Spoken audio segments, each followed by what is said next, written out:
বহুদিন বাদ আমাদের গ্রামের ভাই ব্রাদার এন্ড ফ্রেন্ড সার্কেল সবাই একত্রিত হইলাম ইফতার পার্টি দেওয়ার জন্য। কিছু বছর আগেও এই ধরনের পার্টি প্রতিনিয়ত দিতে পারতাম, এখন দিতে পারি না, কারণ এখন সবাই বড় হয়ে গেছে, তাই সবাই একত্রিত হতে পারি না। তাই বছরের নির্দিষ্ট এক সময়ে সবাই একত্রিত হওয়ার চেষ্টা করি।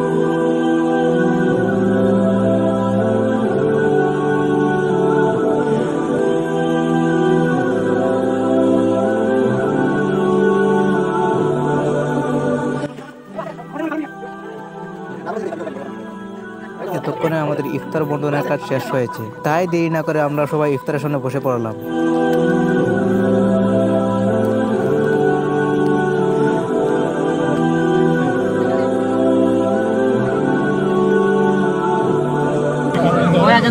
আমরা দূরের মসজিদে আজান শুনিয়ে আমরা ইফতার করা শুরু করে দিলাম। এখনো আমাদের গ্রামের মসজিদে আজান এখনো শুরু হয়নি, কারণ আমাদের খিদাটা অনেক বেশি লেগেছে, কারণ আমরা অনেক পরিশ্রম করছি, তাই দূরের মসজিদে আজান শুনে খাওয়া শুরু করে দিলাম।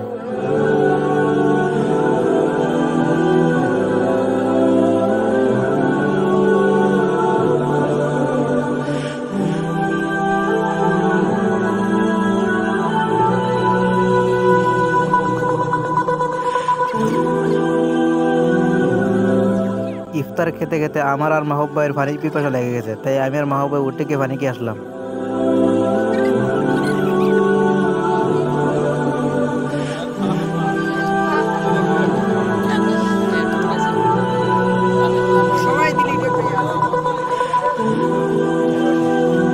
অবশেষে ইফতার পার্টি শেষ হলো। তাহলে আজকের মতো ভিডিওটি এখানেই শেষ। সবাই ভালো থাকবেন, সুস্থ থাকবেন, আল্লাহ হাফেজ।